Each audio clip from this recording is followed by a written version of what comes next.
Hello and welcome to another episode of Mysteries with a History, where I'll take you on a wild ride into the unknown, the strange, and the mysterious. Like you, I have questions, and like you, I want answers. Today, we're going to be talking about the Montauk Project. Do you like the TV show Stranger Things? Probably one of my all-time favorite TV shows. Well, just hang in real tight because we might see some similarities between the two. However, before we jump into all of this, let me bring in my super special co-host, Mr. Jimmy Church from Fade to Black. Hey, Jimmy, how you doing? Right on, right on. How you doing, Christina? What is cracking? I'm liking the new mic, my friend. Yeah, me too. Me too. It's a Tascam TM70. Thank you for the plug. It sounds wonderful. I love the sound of this mic, and there you go. Okay, moving on. Yeah, it looks good too. It does look good. It's like nice and small and slick. I like it. Yeah, it's easy on the eyes. Yeah, it's easy on the eyes. I can see. Anyway, how you doing? I am doing really good. And when I was doing my research today, I came across something that I want to ask you and everyone in the audience that's watching this live, and I want to hear your input. So here's my question to you, Jimmy. You know about Nikola Tesla, right? Very famous man, obviously. When did he die? In the 40s? In his 40s or in his 80s? And where did he die? In a hotel or in his own home? No, he died at the New York Plaza Hotel. He was in his 80s and broke. See, when I was doing my research, I remember him dying in his 40s in his home. See, but that's because you're a child of the Montauk Project and you are on an alternate timeline and you're just starting to figure that out. Yeah, that's interesting. I was so shocked because his name comes up in the Montauk Project, which hopefully we'll be covering today. But I was thinking, hold on, he was not alive during the 1940s. There's no way he died in the turn of the century. So I go on the internet and I'm like, what's going on? Is this the Mandela effect? And so I had to ask you, and I had to ask everyone that is listening to this or watching this right now, when do you remember him dying? Yeah, and check this out. Little I know we're talking about Montauk today. Little interesting note on history, and it's well documented actually. A lot of information on this. The dude from the government that showed up at Tesla's hotel room after he died to steal all of his papers was Donald Trump's uncle. What? That's right. Where did you find that information? Oh, man. Here. I'll show you how easy that is. Watch this. Trump, uncle, Tesla papers. It's simple enough. Right there, the missing papers on PBS. Right here. And that's on PBS. That's a whole documentary. And in fact, the late uncle of Donald J. Trump, here it is. That's on Yahoo. John G. Trump, here it is in Wikipedia. Engineer, inventor, and physicist. He was the first dude in Tesla's room and stole all the good stuff. Yeah. The more you know. I had no idea. You twist your mustache. Yeah. Right. It's yeah. It's an interesting piece of history to have those, lives intersect like that. That's pretty interesting. How do you become president of the United States? Well, your uncle steals Tesla's papers. You start there. It's easy to do. You too can become president Really? Yeah. I'm going to give you the list. It's all first. You steal Tesla's papers. There we go. Get that out of the way. Okay. All right. How to just offend the audience by Jimmy Church. But yeah, it's an interesting part of this, and Tesla with the Montauk project is another interesting take, and we're going to get into all of that. I do want to let everybody know that doing this show coming in, it's Christina's show, and to be invited in to do this, it's an honor and a privilege. And doing this show today, it's not only a great show, the Montauk Project, but today started yesterday, but today is the official premiere of our movie, The Observers, and a very busy day, very fun day, and building up for not only this evening and Fade to Black and all the guests that are coming on, but what a great day, right? I'm walking around on cloud nine, and to just complete everything, to make sure that it's extra special, I'm here with Christina Gomez. And you had noodles right before you came on. I mean, it could not be a better day. I did. Okay. Can I do 15 seconds on my noodles today? My ramen? Is it okay? It's your 100%. No, please, I want you to. Okay, this is what I did. I did the normal ramen 10-cent pack of beef, okay, right? Not shrimp. All right. No shrimp today. And so noodles, water, and into the microwave, and I do 3 minutes and 10 seconds in my microwave, and I pull the noodles out, and then I took a half a can of chili right on top, Hormel chili with beans. They have a chunky beef chili. I did that one, and popped that on the top.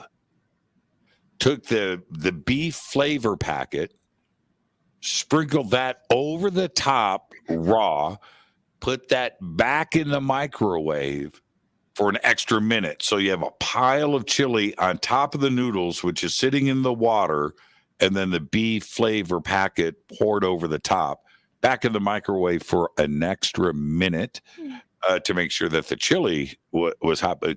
Pulled it out, everything dissolved down into the water, a little black pepper on the top, fork, stirred that baby up, and I called Lou Elizondo. That's what I did. And right before the show, I was doing ramen and Lou and the Montauk Project, getting ready for this today. So that was my and it was so good. Oh! But the best part, Parmesan cheese. That's interesting with noodles. I haven't tried that before. Oh, you have no idea. Okay. I do not, but that sounds kind of good.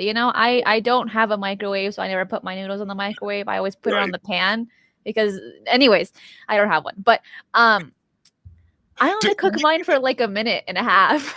We could go sideways into ramen for the next 90 minutes. No issues with that at all. Easy. Oh man, I might do it again after this show. It was that good. So Montauk. Okay, let's welcome everybody. Looking down, we've got everybody here in the chat room. And what is that witchery? You have no idea, man. Parmesan. Sounds like pregnancy cravings, LOL. You know what? If I would have wrapped that up with some Rocky Road ice cream, I might be expecting in about 7 months. But okay, Montauk Project. I like your Stranger Things lead-in. Thank you. I didn't know anything about Stranger Things when it came out. And I was in New York when it was premiering, and I was filming in New York, and I was down in Times Square, and there was a moment there where you could stand in Times Square, and on every building buses are rolling by, the neon light LED billboards. Everything was Stranger Things. And I had turned to my director of the TV series, and I said, check it, look. And so we just tried it, and we just turned in each direction. I'm like, what is this? What is this Stranger Things that everybody seems to be talking about? It was everywhere. Well, I watched, I've watched it all, but I started watching the series, and I started to think to myself, there is, even though it takes place in Indiana, there was this Montauk vibe to it. And I picked up on that very, very early on. And then I read somewhere, this is, 4 years ago when it came out, that the original series, the original title for the series was called Montauk. I didn't, and I didn't know that, but it made a lot of sense. So I like that lead in. Montauk, the project, the Montauk Chronicles, I think was Preston Nichols' original book, is a great, I don't want to say story, and we're going to get to that in a second. We're going to get into that. Let's go with story for now, because even Preston Nichols and Peter Moon stated that in the book originally. So let's circle back. Christina, what's your take on Montauk? What was it? All right. Well, I have the summary all ready for you and for everyone that's listening. So, the Montauk Project is wrapped up with the aspects of time travel, mind control, weather control, and a huge cover-up story. It all started during the late 1940s after the alleged Philadelphia Project occurred, which we just covered last week. So for those that haven't seen the Philadelphia experiment, I do recommend that you watch it before watching this one. And it says that in Montauk, New York, it kind of looked like a small, sleepy looking fishing town, but it had a very deep, dark secret. Known as the Montauk Boys, scientists experiment on children in attempts to have them time travel and create things out of thin air when attached to a powerful electromagnetic chair called the Montauk chair. This is where allegedly monsters came out of thin air, where people appeared and disappeared back and forth in time, and where drugs were injected in them in order to produce the results the scientists wanted. Did the scientists succeed? Well, this is a mystery with a history. No doubt. No doubt. And I think you were being brief. You were being kind to the events, because so much is involved in the Montauk Project. It is very detailed. A lot of characters, a few of them I've had on Fade to Black and Coast to Coast. And the story is actually very, very, very, very complex. And if you go back to, you ever get, and you can't, it's exactly where you can't get it. Okay. Anyway, I got to ride this one out.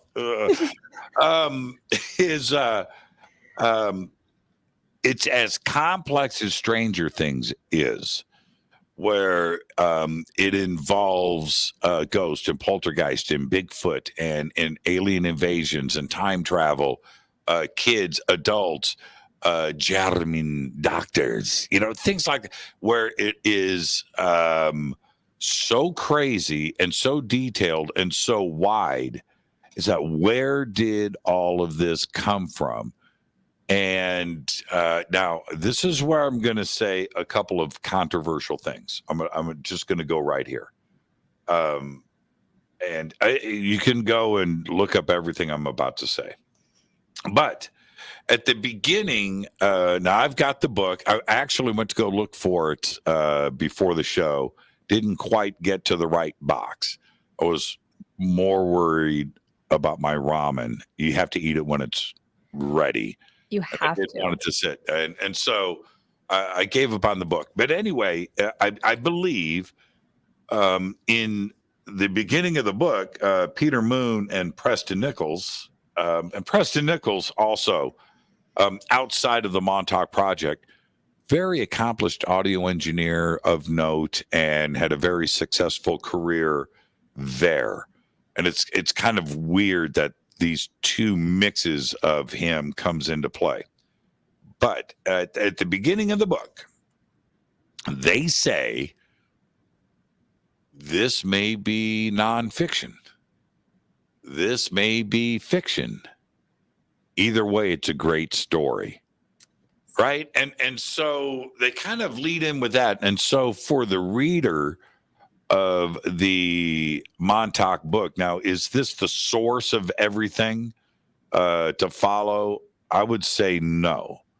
That there was an origin to all of this that predated the book. That's my opinion. That's where it gets a little bit controversial. So after reading the book, I think a lot of people kind of sat back and said, good story.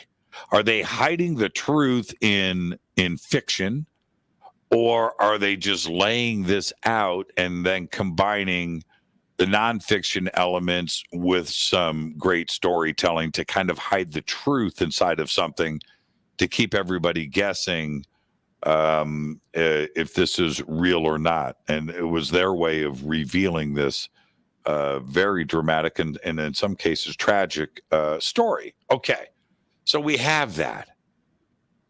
But here are some of the facts. The Air Force Camp Hero, which a beautiful radar dish that is there today, and you can go up and look at it. It's huge, and you can see Camp Hero. The official statements concerning the Montauk Project from the Air Force, one of them was there was nothing underground there. All of the buildings sit on dirt. Right? That's it. There is no substructure. There isn't anything there. That's the official statement from the Air Force. Well, there have been a lot of different researchers and people interested in this subject that have entered Camp Hero, climbed under fences, climbed over fences, paid off park rangers and security and whatever you have to do to get into some of these buildings, and they did. And there are videos of elevators going underground. Now, either you have underground facilities or you don't. Air Force says they don't exist. Well, those elevators and those shafts, they're not stairs. I'm talking about elevator shafts going deep underground. Now, does that validate the entire Montauk story? No, of course not. But it certainly is worth going back to the Air Force and saying, you said that there was nothing there. Clearly, there are elevators going deep underground, and there are underground facilities there. Now, do you care to expand or change what you have stated in the past? And that's the interesting twist to all of this, where maybe the story is true. And that's where I'm at. And there's a lot to it. And I like the fact that you mentioned what Preston said about, is it true? Is it not true? It's really up to your own mind on what you want to believe. And then you talked about about the Air Force saying that it's nothing, there's nothing underground. Well, the big reason to why Montauk, this city, was there, and especially that location, Camp Hero, this was all happening during World War II, and it was meant to be a cover-up of just a small-looking, sleepy fishing town, but there were mounds and hills that had bombs and guns in it, and little buildings as well, and then it kind of just covered up all these weaponry in case anyone flew over. And then later on, I don't think it's no longer owned by the Air Force, and now it's classified as like national grounds. Yeah, It's still owned by the government, but now it's public. Still has the fences.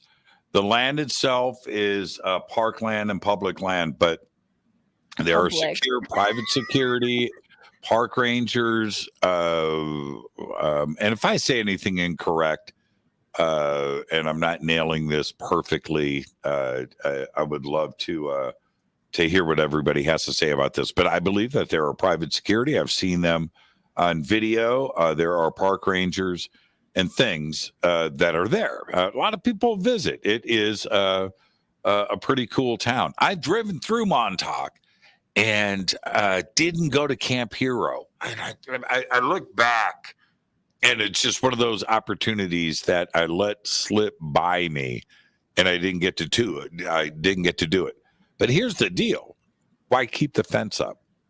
And I think that the park rangers and the security are there because it's a big radar dish. There's things we don't we don't want a piece of a building to fall on somebody's head. That normal stuff. This is a safety thing. Come on, but why have the fence up and why have that still a secure facility? And you can clearly see it from the town. You can see the radar dish. It's pretty incredible. And for those that don't know about Montauk, that are not interested in this part of the conversation, aside from that, it's still a very popular tourist attraction because it's right on the coast, and apparently the water is clear and it's beautiful. And apparently there are some really expensive homes there, almost as expensive as in LA. And this is what I read when I was doing my research on the area. So again, for those that don't know about Montauk, about the project, it's still for the more wealthy side of people that want to just enjoy the water. So I feel like that's also a kind of good for those that believe this project to be true. I feel like it's a really good kind of like cover story, right? Put it in plain sight and no one's going to see it. Now, let's start to get into the story itself. We talked last week about Al Bielek. Did we skip a week? Or No. we did a show last week. We did a show last week, but it was last Wednesday. Did we haven't skipped a week? No, not yet. Okay, man. Okay, all right. Take your word for that. But we did just talk about Al Bielek, which I would have sworn that was a couple of weeks ago. That was last week? That was last week for the Philadelphia experiment. Right. Okay. The stories overlap here. They do. Al Bielek comes into play with the Montauk Project. Another character in play here is Stuart Swerdlow. You can go to Fade to Black and to Coast to Coast, and I had Stuart on both shows. I think I had Stuart on Fade to Black a couple of times discussing all of this. And now I'm going to hand it over to you. Who were the other players besides Al Bielek and Stuart Swerdlow? Those are the two main ones. And then, of course, you have Preston Nichols, who was another researcher who wrote several books about the Montauk Project and interacted with quite a few witnesses or those that claim they were part of the Montauk Boys, and he documented that as well. So there's not a lot of people to this story, but all of them carry a lot on their shoulders, and they have a lot written down as well, at least to their knowledge. I don't know if that's all public. Right. So, I don't want to get to the end of the story just yet, but there's a reason to kind of dovetail that into this. This is a family show, so I don't want to get into some touchy subjects, but let's say this: when we talk about the Montauk Boys, the way that this starts to get set up is that there were, especially in that time, a lot of kids ran away from home. Okay, maybe they wanted to go to San Francisco, wanted to go be a hippie, and they're 14 years old, and they run away. They hitchhike across the United States, or maybe they're going the other direction. And there seemed to be um, some runaway children, and in this case, young men, in the town of Montauk that would be disappeared and recruited into this program. And look, if you're hungry, you're homeless, you're cold, you're this, you're that, and somebody pulls up in the dark of night, whatever it is, and offers you a warm bed and some food and friendship, and there's other people, and those kind of things, you might get in that car. That's a bad situation.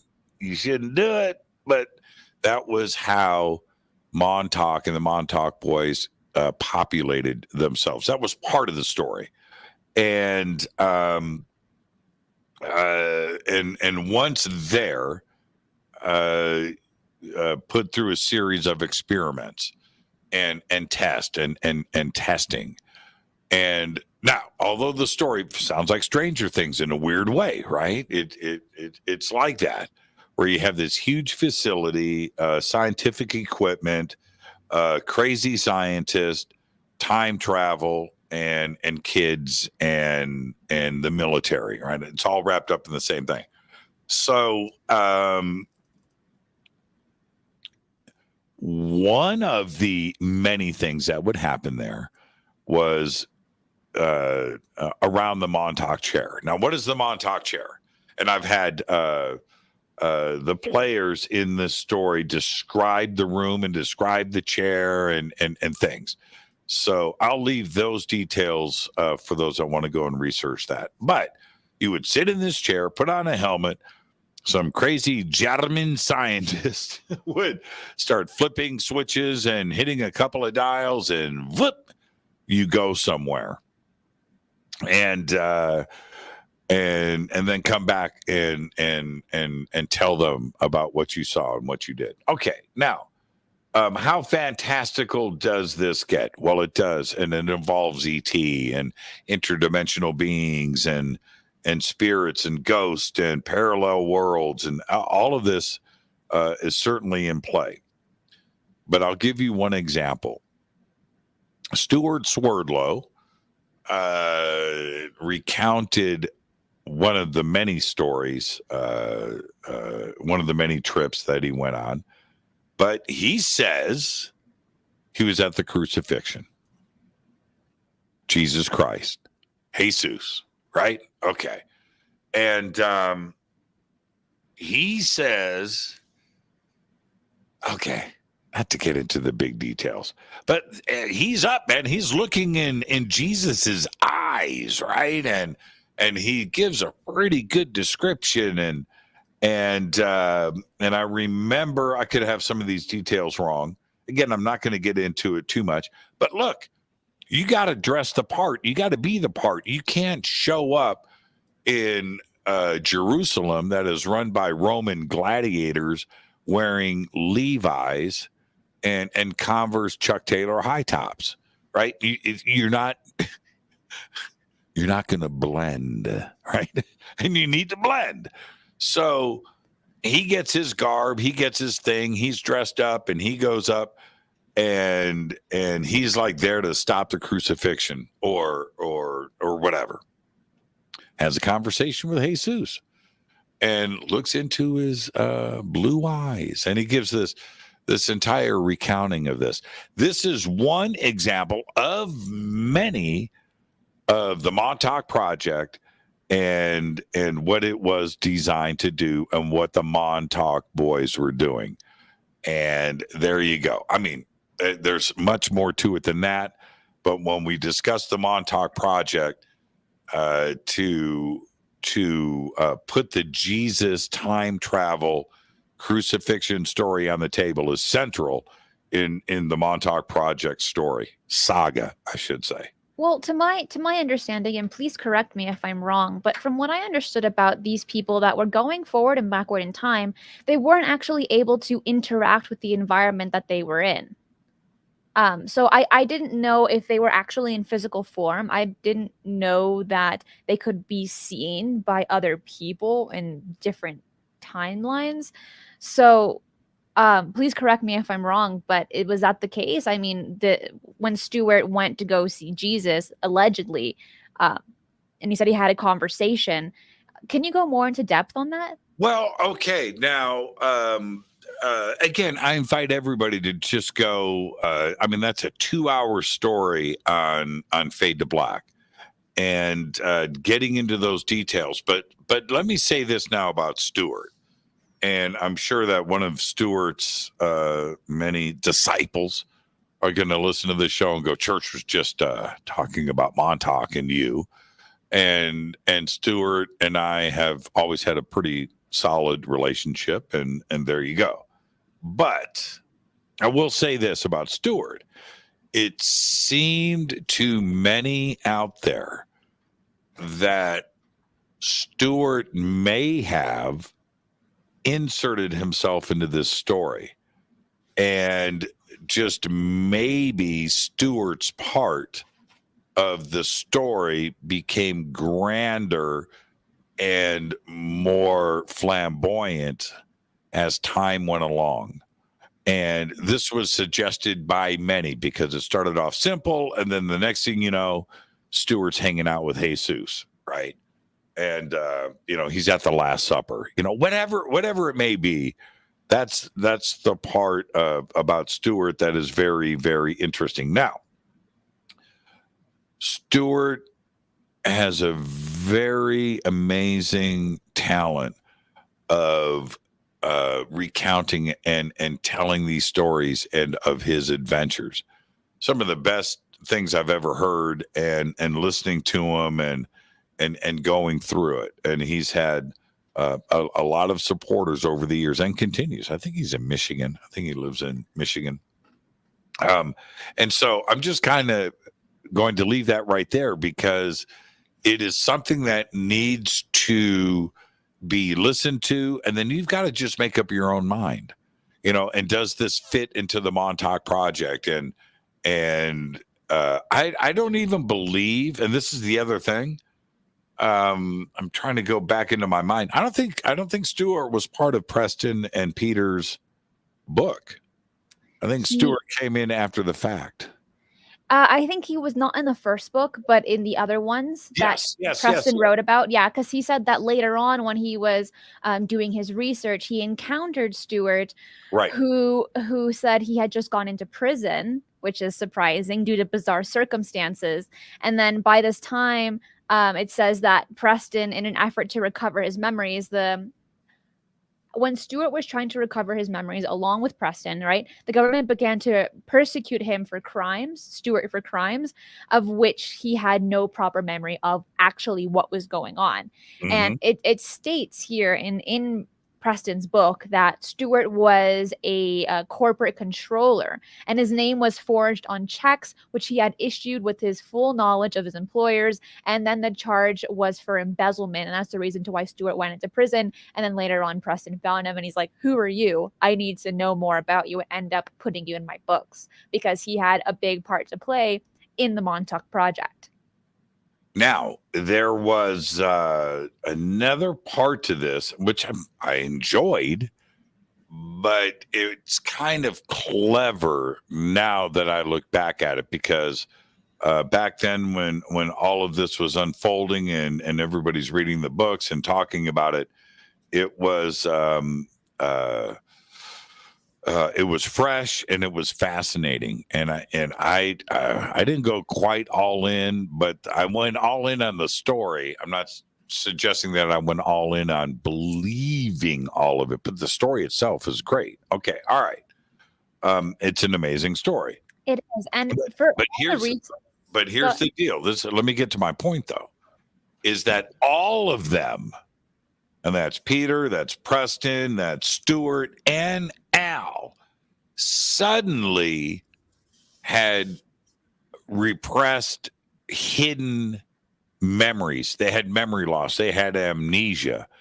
And they were recounting and remembering and recalling and unveiling these memories that were supposedly wiped. All right. Now, I'm Which the not. same thing happened to Preston too, which is also No, they surprising. all did it. They all did it together. So now one would think.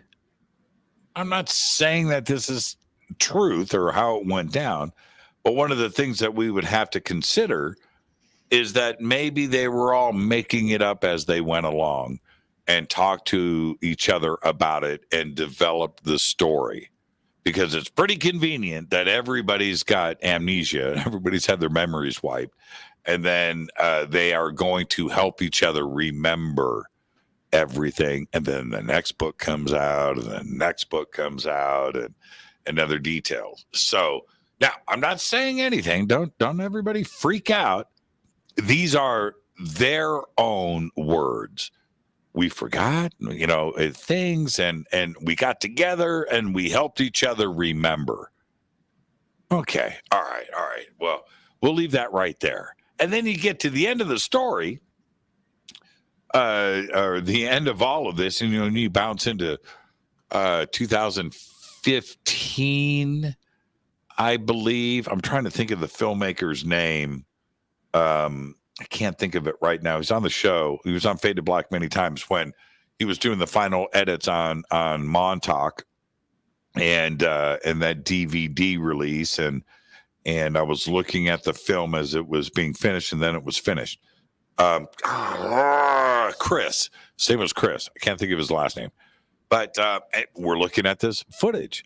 So in 2015, 16, 17, 18, quite a few very adventurous people went out to Camp Hero and started videotaping. And that's when these elevator shafts were revealed. So then it makes you just go back and say, you know what? Maybe Stuart, maybe Preston, maybe Peter, maybe Al weren't crazy after all. Maybe they were telling the truth, because those elevator shafts were not supposed to be there. So Right. that's what we're left with. This is just an incredible story. I want you to, you've been trying to jump in. When we think about Stranger Things and the size of the research facility and the rooms and the floors and the thing, it kind of fits not only their story and the book, but it actually now kind of fits the actual physical things that are going down in Camp Hero. So yeah, it does make you scratch your head. I have to sneeze. Bless you. I think the person that you're talking about is Christopher Garetano. Garetano? Yeah, Christopher Garetano. That's Yeah. who it is. Yeah. I don't think he. Well, anyways, yeah, I saw some of his documentaries. It's really amazing how of intensive a researcher that he is. And Exofa, thank you so much for the super chat. It says, "Great show so far, humans." Thank you. Right on. And Barbara, thank you. Thank you so much. You guys are awesome.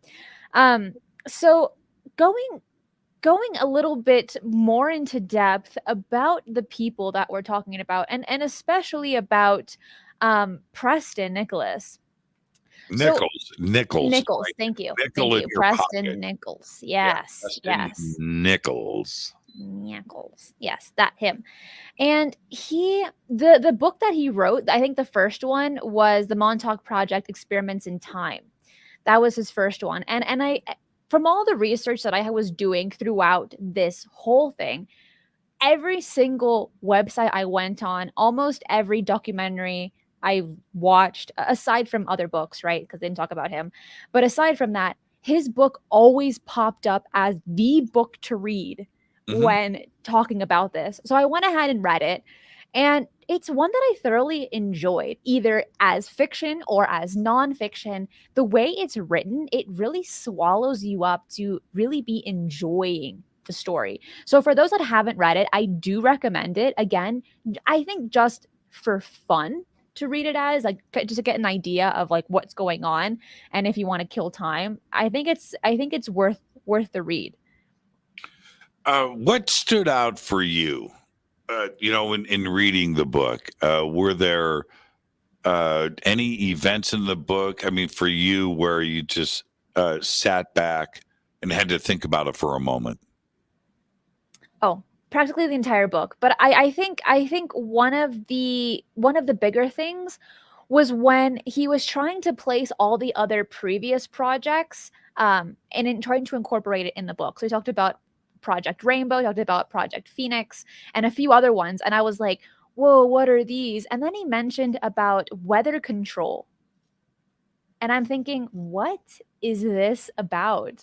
And that kind of took me in like a totally different rabbit hole to be like, can you really control the weather? Is that possible? And this was happening in the late 1940s, 1950s, 60s, and so on. Can we really do this? And then later doing the research, not just from the book, but from other sources as well, talking about frequencies and how certain frequencies can create or can control the mind. And I found that something that I feel like in today's world is not anything bizarre. And here's a really good example. When you are studying, all right, you want to listen to a certain frequency in your binaural beats to really get your mind to focus. There is no way you can listen to heavy metal while you're reading a book. Okay, it's just not possible. The frequencies, the beats, and everything, it's just going to scatter the brain. So it's very possible. And I think for those that are my age or around my generation, or even those that have been studying this for a certain period of time, believing that certain frequencies can control the mind is nothing peculiar. And so that was something that I was really kind of digging deep into while doing the research for the MONTAUK project. Now here for me, and I always say, I'm a dude and I like dude things, and I do.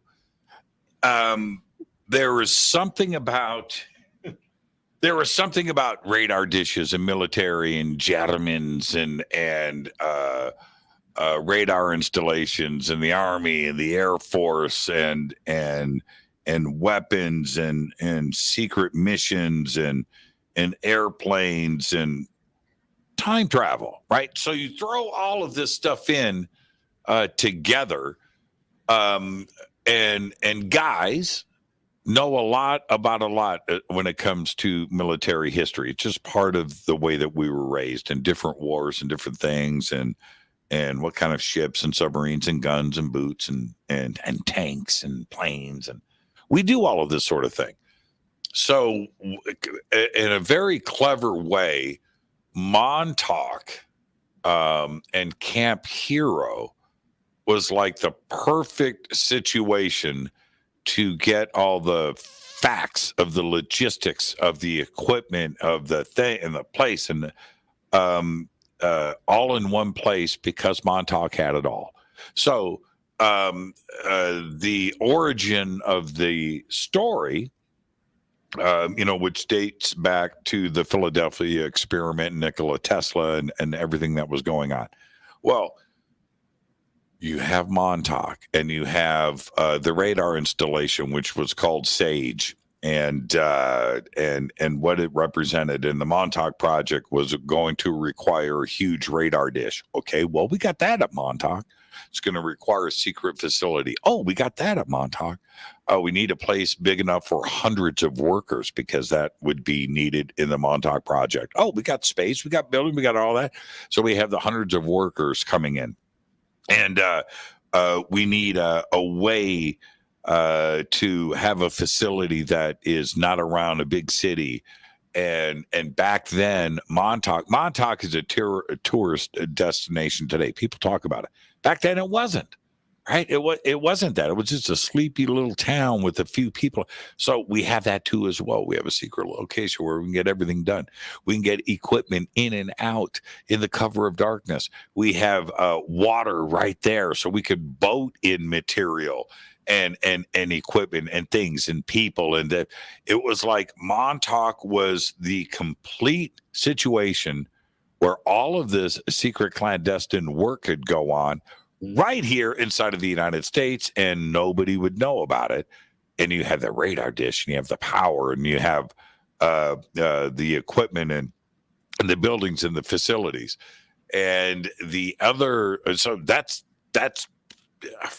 it's the perfect setting for Preston and Peter Moon to weave the story in, if it's not true. But certainly Montauk gave them everything, and so for us military buff guys that are into this kind of stuff. You can go and research this. Montauk's a real place, and all of these things are there. You can look at the pictures and the photographs, and it looks like, and then you bring in Camp Hero and all, it looks like all of this stuff could go down there. The other part of the book is that, going back to the elevators, was that these facilities went 10, I don't want to say anything wrong, 10, 15 stories underground. And that was part of it. You got to do this stuff in secret. And so above ground, well, of course, it's all hidden. It doesn't look like there's an underground facility there because it's going to be hidden, and it goes 10, 11, 12, 15 stories underground. And you're not going to see that from the surface. But look, it's got this huge radar dish, which is ginormous. It's got to go underground. It can't be sitting on top of the ground. And that is where the story started. Christina, it is absolutely fascinating. And it sounds a little bit like the Dulce base, if you ask me. But we are about to head into a break. But first, I want to say thank you to the Zatil. It says, after this, you should watch the lunar eclipse this night.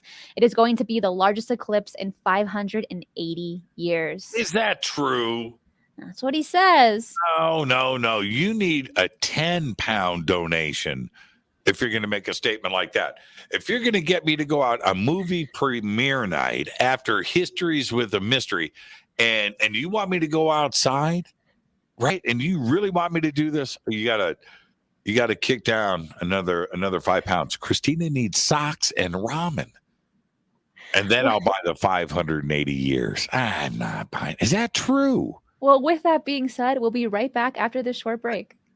Hi, I'm Micah Hanks, and let me tell you something. I support Christina Gomez as a Patreon subscriber, and here's why you should too. She brings all of her unique insights to a whole new generation, and all while she's also going through college. Listen, support Christina, become a Patreon subscriber today. You won't regret it. And we are back with my super duper extra special co-host, Mr. Jimmy Church from Fade to Black, and we are talking about the MONTAUK project. So, Jimmy. You are. I'm talking about the lunar eclipse. Will be visible from North America tonight, lasting from 2:19 a.m. to 5:47 a.m. Eastern Time. That would be what time here on the West Coast? That's 11:19 a.m. Okay, so that's doable. The longest eclipse of its kind in 580 years. Wow! I take it all back. I feel really bad now. I was talking smack. Some real schmack. Well, now we got to watch it. And Laura, thank you so much for the socks and ramen. Heck yeah! Luckily, ramen only costs 30 cents, so that's bomb. That's a month. That's a month of ramen. So I went shopping yesterday, and I got. I'm bringing it. You want to see it on the camera? I call my bluff right now. I got 2 cases of ramen, for like $4.50. Heck yeah. There you go. There you go. This is just awesome, man. I love me some ramen. Okay. All right. You can't go wrong with ramen. No, if you can't make it at home, almost any restaurant makes it, any Asian restaurant. And overall, it's like pretty decent. It's not terrible. You know what's really bad? You know what's really bad about it, though, is you can buy 4 cases for like, $6. And they take up a lot of room in the shopping cart. And people see that. And they're like, dude, do you need some money? I mean, you're buying an awful lot of ramen, and you just feel kind of weird, because it's so visible and the boxes are so colorful. Look, dude is broke. He's buying cases of ramen, and you can feel it. It's like, anyway, that's what I felt like yesterday. That's when you go to the self-checkout, because you don't want the vibe coming at you from the cashier. Oh, you're broke. Cases of ramen. I'm pretty prideful when I buy ramen. I'm like, heck yeah, I could eat for a month for just $5. There we go. Can I ask you, where do you get I've been looking for the UFO ramen. Where do you get that? really nowhere. I only found one store that has it. It's like one Chinese store in the whole place Is it that I good? am. It's I like the marketing. I like the marketing on it. You're bumming. But as for the flavor, it's like it's okay. I wouldn't casually recommend it to everyone being like this is the best thing ever. It's just great marketing. I love it says UFO on it and that's about it. Yeah, yeah. Um Looking at it here. Oh, there's another. Okay. There's a few companies doing this. I did not know that. for that either. But I'm still There's- trying to look for those ramen Pringles. I couldn't find it for the person.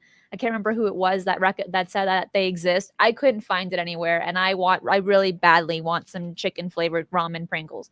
Steven, thank you so much. It says, great job, Christina and Jimmy. Buy some coffee. Disclosure not coming anytime soon unless mass sightings around the world in broad daylight occur. Maybe during the eclipse tonight. It's not broad daylight, but everyone's going to be out, maybe. Stay strange, guys. ETs will watch the eclipse. Oh man, you can get the assorted Japanese instant cup of noodles, 9 cups of yakisoba, and Nissan and UFO. Get a full case, Oh, $54. that sounds amazing. But that's imported. Okay, so I can get a case of UFO ramen right here. I'm on Amazon. You know, even though I love talking about ramen because ramen is for life, I don't think people here want to listen about ramen. I want to hear about the Montauk I am project. fixated, man. I can't get off of this. No. Well, most Amazon people- has everything.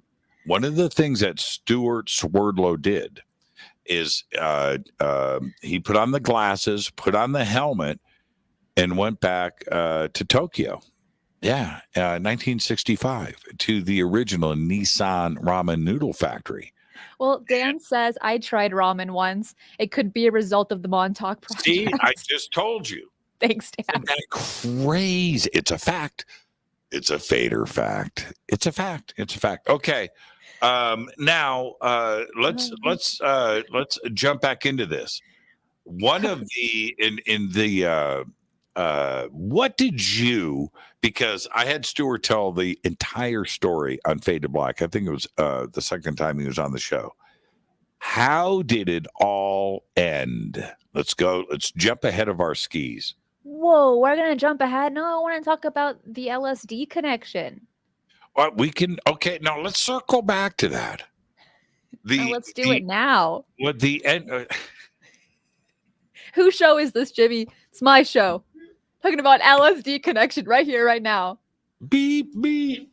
Back up the truck. Back up the truck. Okay, we're back at LSD. Okay. We're back Thank at you. LSD. Okay. Wow, I just got slapped. That was brutal. That was brutal. Okay, come on. LSD. Okay. All right. LSD. So, as we know, for a lot of us that have been interested in this topic and about secret projects, we know that LSD was actually created in a lab by the CIA just to run some tests, right? Well, other projects got their hand on LSD to go ahead and see how it stimulates the mind and how it can affect it in certain ways, but maybe even enhance it in others. So we know that how wild the experimentations with LSD was during the 1950s and how it was created by or was under the control of Dr. Ewan Cameron. So much of the LSD research was done under Timothy Leary and Dr. Cameron, and a Harvard professor who ended up being mocked in the 1960s.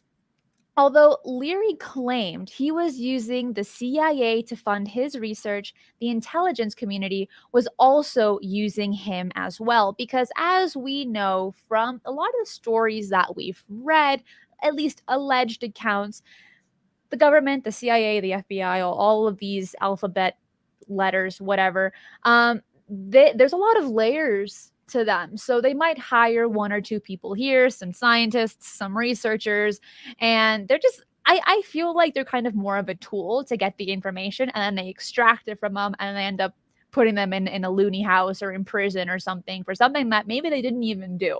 But these are simply alleged accounts. And when it came to LSD, That simply was the case. Now, with the Montauk Project, it is said, at least allegedly, the Montauk boys were injected with LSD, but like insanely high amounts, higher than maybe other tests, to see how it would affect the brain and see if they can actually travel in and out of time, along with do astral projection as well. So I feel like this kind of hallucinogenic drug, which I've never taken. I've never heard stories of it either, because also known as acid. Okay, for those that might not know, but I think it's just me. Um, it's a rather insane thing to inject, and especially for children. And I'm not sure of the comparison between how children reacted to it versus adults. Jimmy, what are your thoughts on that? I can't touch this.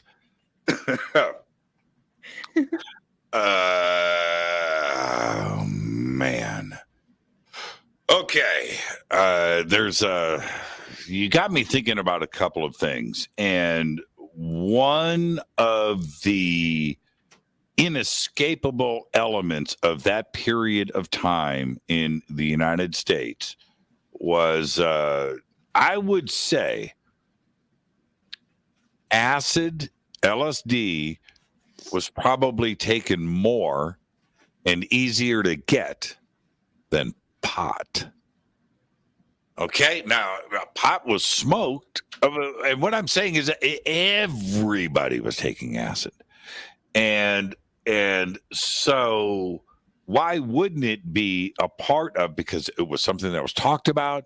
It was a huge general interest in pop culture. It was everywhere. Everybody was talking about it. So, from the Beatles on down, right? It was just a part of society. And its potential uses outside of, just getting high and having a trip is where that term came from. But yes, it fits the timeline for the story. It's very interesting. It's the right drug at the right time. Having massive doses and I think Stewart and others said that every day, like the doses were doubled, and I mean, like, insane amounts of this drug. I don't know if you could overdose on it. I'm sure you could. I'm talking about die, right? I'm sure that could happen. But one thing is for sure, it would affect your brain. And doing that kind of massive, you are going to see things, and you are going to have your brain accelerated into another place and time that isn't here.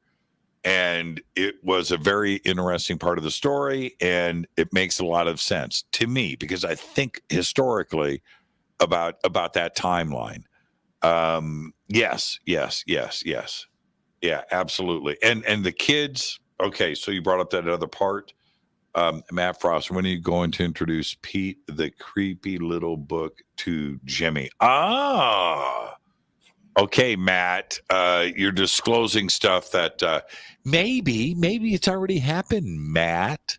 You have to call us out for $20.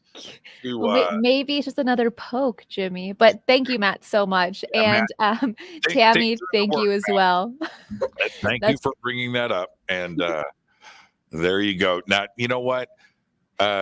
Christina will send that money to Pete, and Pete thanks you. All right, you got it. Return the money to Pete. Well done. Not a problem. I watch his stuff and I love his stuff. But anyways, back to this. So what were you saying, Jimmy? No, I was just talking about the timeline because the later generations, certainly, if you go back to 1970 and you're alive today, that means you're 50? You're 50 years old, right? Right. Mm-hmm. So let's do the math here. Christina, you're not 50. Not yet. So, and probably neither is the majority of the people in this room hanging out, in the chat. But I was there. I'm 58. And I'm here to tell you that back then, and it's really hard to put your head around today, acid, LSD, and all of its reputation and everything else, it was part of culture. It was a way of life, and it was definitely prevalent and there. Would it be used for the experiments on kids? Yes. You brought up kids taking LSD, and would it affect them? Everybody was taking it. And it didn't matter if you were 14, 15, 16, 17 years old. Different today, how we look at things. But back then, it was a different world. And remember what I was saying earlier about, runaway kids. You're 14, 15, 16 years old. You're hitchhiking across the USA. That sounds pretty strange today, right? It does. It does. It's a different world. Back then, that kind of stuff happened. And would they be taking acid and drugs? And would doctors be? Yes. Yeah, absolutely. It's a big part of the book. It's a big part of the story. And it fits the timeline. For me, it makes a lot of sense. Well, talking about that, when it comes to children running away, it was also stated in a book, and specifically the book called Underground by Martin T. Dooley, published just this year in 2021. He was mentioning that, and we're talking again about mind control with EM frequencies. And he was stating that in his story, when he was interviewing witnesses during the Montauk Project, and also just in general, he stated that sometimes people would just gather in a certain area, and then when the frequencies were turned off, they were like in confusion, like, what am I doing here? And the same thing with certain animals. They could run into town and break windows and just shatter them, and then they run out casually, like as if nothing happened. And so it's possible, and this is where my mind goes when it comes to this runaway children. It could be that maybe some kind of frequency was placed out in the town that actually attracted children to a certain location. And that way they could be snatched in and be a part of the Montauk Project, because that's kind of what they're testing. Wouldn't it be smart to test on subjects that you're going to test on later on, and then make it stronger, better, who knows, whatever else? So that's kind of where my mind goes. Like, yes, it was more normal for kids to run away at this time period in the 70s and a little bit beforehand, but it could also be that because their minds are still not fully developed, they could be a little bit more sensitive to these frequencies than maybe adults. Yeah, and that part of the story is interesting to me, and you just reminded me of something else I want to get to, where they would grab these kids. Also, by the way, the chat is now all LSD, and I want to thank Christina Gomez for that. I had nothing to do with it. Well, first it was all ramen, and that was your fault. Purple microdot, orange sunshine. How do you guys know these things? And I haven't seen Bill this excited for a show subject in like 2 years. And what acid? I'm in. Sensibility is the best. I actually look at this. More than a couple window pane, double black blotter, purple microdot. What kind of audience do you have, Christina? I thought that. Okay, so anyway, you should read this comment. LSD and breakfast of burnouts.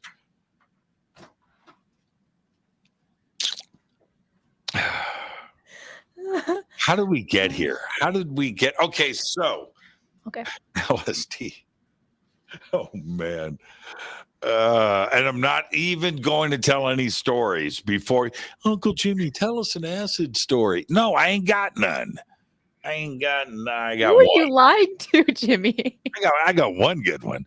Okay, so anyway, nothing is more boring than an LSD story to somebody else that has taken LSD, because everybody is, your story is never going to be as fantastical as mine. In fact, your story is boring. So, and that's the way I look at all of that. Now, moving on. One of the things, and I think it was Stuart Swerdlow, said that he would, maybe it was Al Bielek. Okay. Anyway, would get picked up, or was it Stewart, outside of this coffee shop restaurant, and he like names it and describes it and things, and psh, there it is. There's the photographs. The place is there, and it's pretty strange. And he said he would be out there, it'd be raining or whatever, it's cold or whatever, and the car would pull up, and van, full of boys, and he would just jump in, and away they would go. And that's what he would do. He would get picked up outside of this coffee shop. I think it was him. I don't want to get the story too messed up, but that they would drive around and pick them up and meet at these certain locations. And his location, the coffee shop, this restaurant, is there. Now, the ending, we started to get into this earlier before your drug-induced LSD segue, which, okay, everybody, they were throwing orange sunshine out in paradise back in the unicorn rides. See what you did. Look at this. This is it's been 25 years since I dropped last. You guys, oh man. Amador TV Grandview. What about you? Who is Amador? That's where I used to live. That was my acid connect. Stop. Somebody's inside my head. Christina Gomez, you dosed the chat. Anyways. Oh, man, this is great. Okay, so the ending, this is leading up to the last days of Montauk. They were like time traveling vortex gate, Stargate opening to these entities, these black entities that would come in and wreak havoc, and eventually, and they would control it, and stuff. But like the last night, these entities came through, and I believe they were Bigfoot-like, huge black, 10-foot crazy demonic Bigfoot ghost spirit being things. And they just killed everybody and busted up the joint, escaped, went through the town of Montauk, TPing houses. No, they didn't TP houses, but they took this place apart.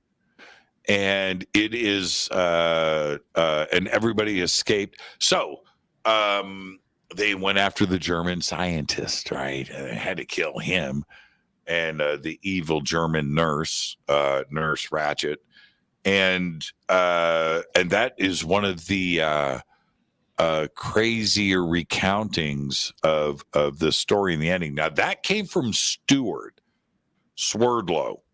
And from Duncan as well. Duncan Cameron was the one that created the monster with his own mind. That's right.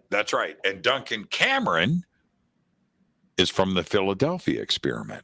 With his brother, Al Bielek. Yep. Well, before we go more into depth on that, which is something I definitely want to cover, we have 2 super chats. Thank you so much. First one is by Musa. It says, sorry, off topic.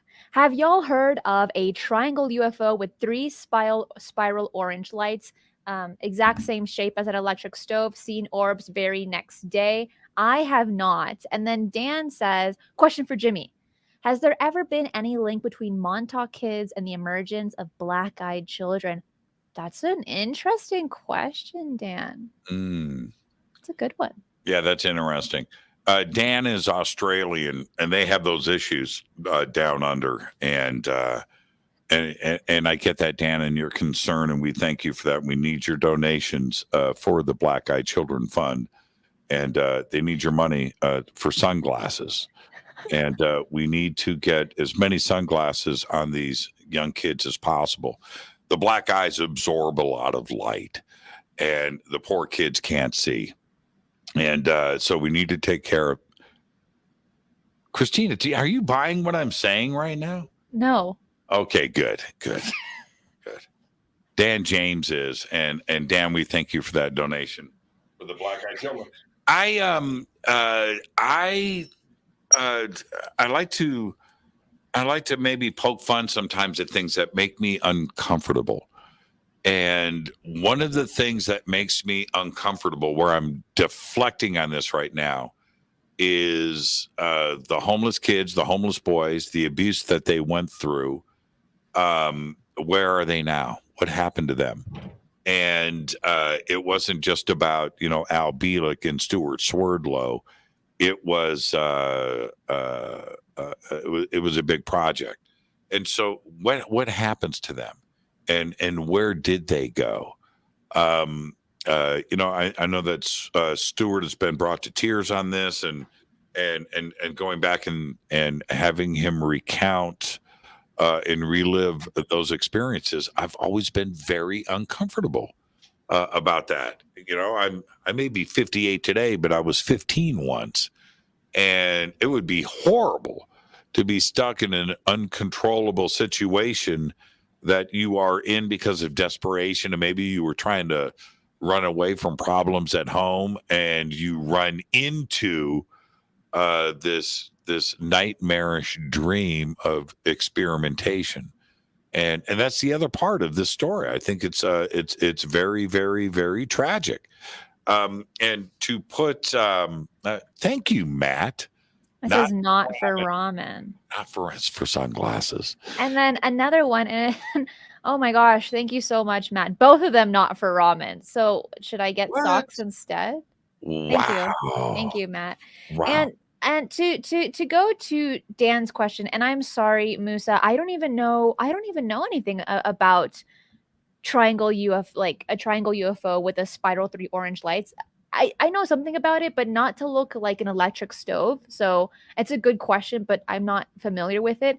As for Dan, one of the very first shows I did was on the Black Eyed Children, and that was a really big eye opener. And from what I understood from my research and from hearing other, not only experiencers, but those that did a lot of research on the topic, one of them being Nick Renfield, he was kind of stating that, well, not him, but other people were stating that they're kind of more of a vampire-like being. So when it comes to the Montauk children, I haven't heard any stories about them turning into vampires or anything, or having to ask permission to enter a location like the Black Eyed Children.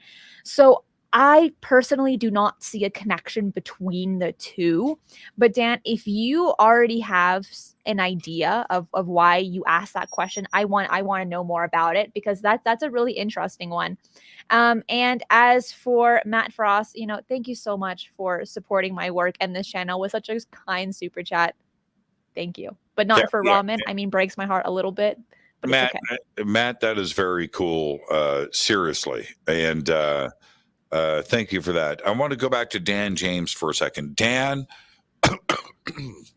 bless you. Blue, that's coffee. The question, it comes from somewhere with Dan. Dan is very smart. He's very intelligent. Hung out with Dan. He's from Australia, but I have a lot of respect for Dan. And so by asking that question, it seems to me, and Dan, you can certainly post something in the chat or send me an email, that maybe you have heard or read something to suggest something like this. I'll say it again. Where did all of the kids go? What happened? Do they go back home to their families?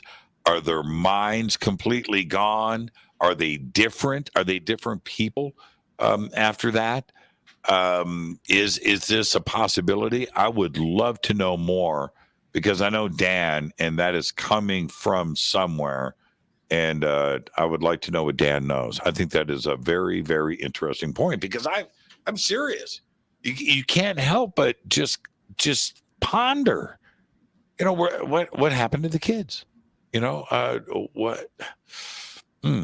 Yeah, it's just a brutal part of the story.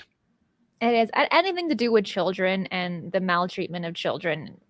It's awful, because they shouldn't have to go through that. No. Because we were all kids once, and we all cherish those memories sometimes. And I know I'm included, and everyone else in the chat.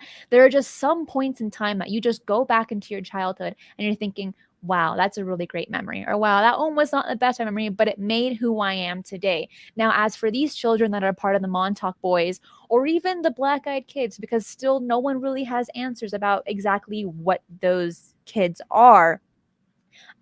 It ruins your life. You can never get those years back that you were tested on, and it affects your psyche. And then when you're an adult, you're not, a lot of the times, a stable adult, because there aren't those kinds of emotional connections with your parents, with your friends, those social interactions, so Right. on and so forth, that Right. can make you properly live throughout society in your adult life. That's right. Forced to roam the streets without sunglasses. And it's a tragedy. We need to make sure.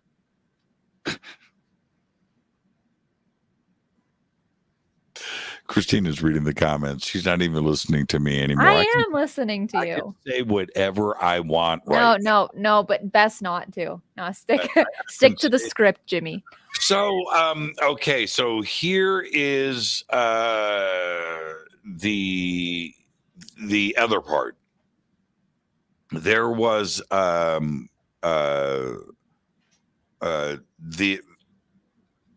were some very it's a family show, experimenting in teleportation. Now, how do you do that with an adult? Is where I'm going with this, right? If you're an adult, you understand the complications here, right? And you are going to I don't know if I want to be first to be teleported, but a kid, right? And it's like experimenting on a puppy, right? And you're going to experiment in teleportation. They have to go and then hopefully make it back. Some didn't. And that's crazy to me. If you are Preston Nichols and you want to create a scenario for the reader that would be absolutely terrifying, right? And paint that picture. How about experimenting teleportation on kids, and they are sent out and don't return, right? And this is part of the Montauk Project. This is part of the things that went down, allegedly, for sure.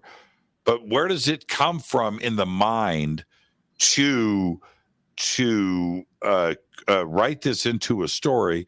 Is somebody's creativity so demented that they would do that and freak out the reader? Or did it really happen and it's just being documented? It's a very interesting part of the story. Very, very. There was what's the other thing I was reaching for?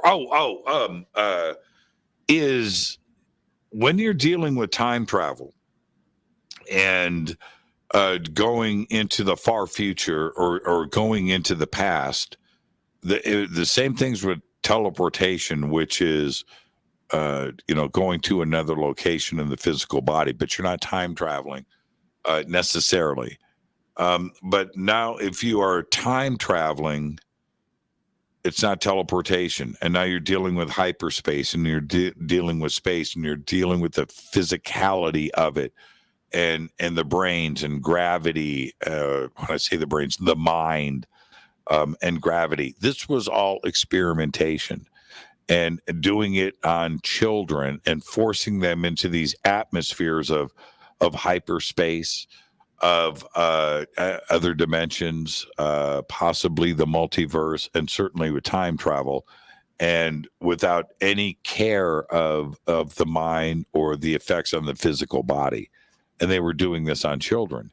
Again, it's a terrifying aspect to all of this, but this is the way that Preston, Stuart, Peter, and Al all recount with pretty good accuracy in the book. It's really, really sad. We are about to end today's show, but there's something that I want to mention. Does this look familiar to you, Jimmy? It does. Stuart sent me this picture. Well, this is a rather recent account, and let me move this over here. Okay. Now, by the way, and I'm just looking at this. I haven't seen it in a while, but this involves this is the island off of New York, right? Right. It's called Plum Island. Plum Island. That's it. And this happened in 2008, so relatively recently.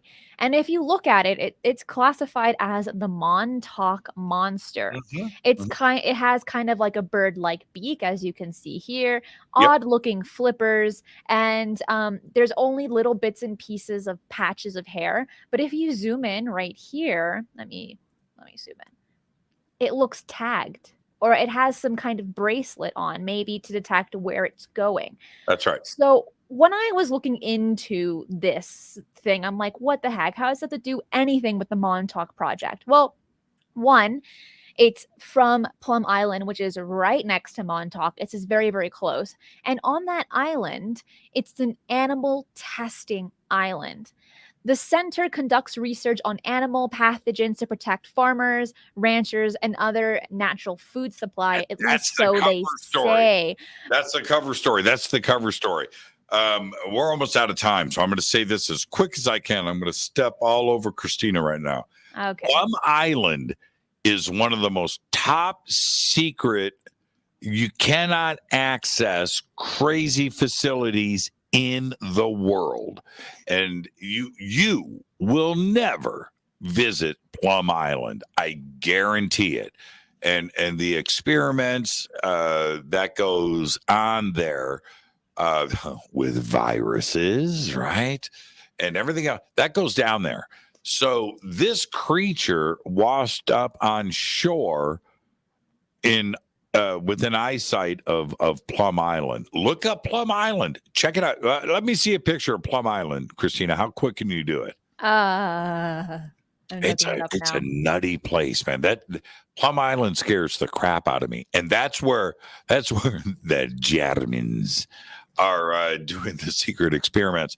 And so it has been suggested that the Montauk monster, which washed up on the Montauk side of the United States, came from Plum Island, and this is the tragic result of genetic. There it is. There's Plum Island right there, and that's where all the secret stuff goes down.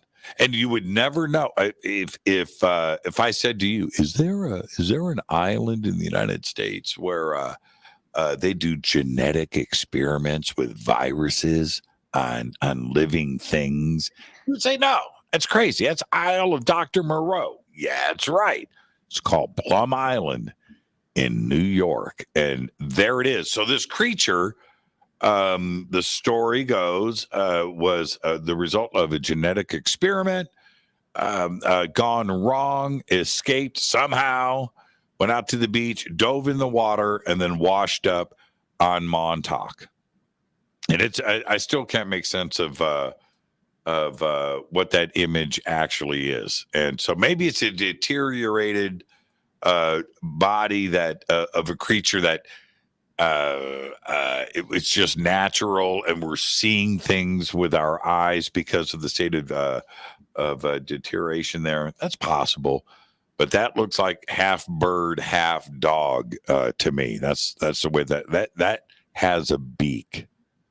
Yeah, there's nothing that we've seen so far that could possibly give an explanation for that creature that was found in 2008. Now, these are all, when it comes to Plum Island, it's an alleged account that they are doing animal experimentation. We simply do not know because it is so off limits. And there's that. And John, thank you so much for the super sticker. You are amazing. That is all the time we have for today, Jimmy. Thank you so much for joining me here and with all of your knowledge about the MONTAUK project. As always, it's been a blast to do this with you because I learned so much that I simply can't do simply from research. Who do you have on your show tonight? Oh no, today's Fade to Black. I mean, today's Fader night. Today's Nope. Fader night. Nope, not tonight. Talking about the observers with Fader night. Tonight I have, let's see, Richard Dolan. Okay. I have Linda Moulton Howe. I have John Greenwald. I have Whitley Strieber. I have Debbie Cobble, and Leon Kennedy, and Lou Elizondo, and Roger Richards. Is that enough? Well, where's my name? I want to be involved in the party. Dang. You want to come hang out? Come on. Watch the movie, then I'll have you on the show. Okay. Sounds good. It's like that. It's like that. Really? Really? You want to come and hang out tonight? Heck yeah. Really? Okay, you can be a moderator in the chat room. How's that? You really, it's not that much fun. It's just Richard and Linda and Lou and Whitley and John and, and Debbie. Not that big of a deal. It's, no, you're sure? Okay, well. It's stressful. It's not that fun. It's just one of those things. I have to put up with all of this and somehow I get through it. I find the energy to put up with all these ginormous egos and nobody's fun, nobody's friendly. I don't enjoy and but I get through the night. There you go. You're really good at that. No, do you really want to hang out? You want to stop by? Yeah, I wouldn't say it if I didn't mean it. Really? Really? You would do that for me? You would come and hang out? We're bros. I would if you want to come by and hang out. Call Race, call my agent, call Race. And he's my agent. Wait, what? Oh, that's right. You're big time in me right now. Yes, that's tonight on the show. And Christina, you're always welcome to come by and hang out with us. So it would be a lot of fun if you wanted to stop by. Thanks, Jimmy. No, I'm being serious. Okay. I'm glad you're being serious because I'm going to be there. It's official. It's going to happen. Okay. Matt hooked me up to say that. I'm just letting you know. You guys, thank you so much for allowing me to come by and hang out, man. It's an honor and a privilege, and to talk about these subjects is so much fun for me. And I'll see everybody tonight. It's a very busy day. Go check out the movie, and thank you, Christina. You're the absolute very best. I'll see you soon. Bye, Jim.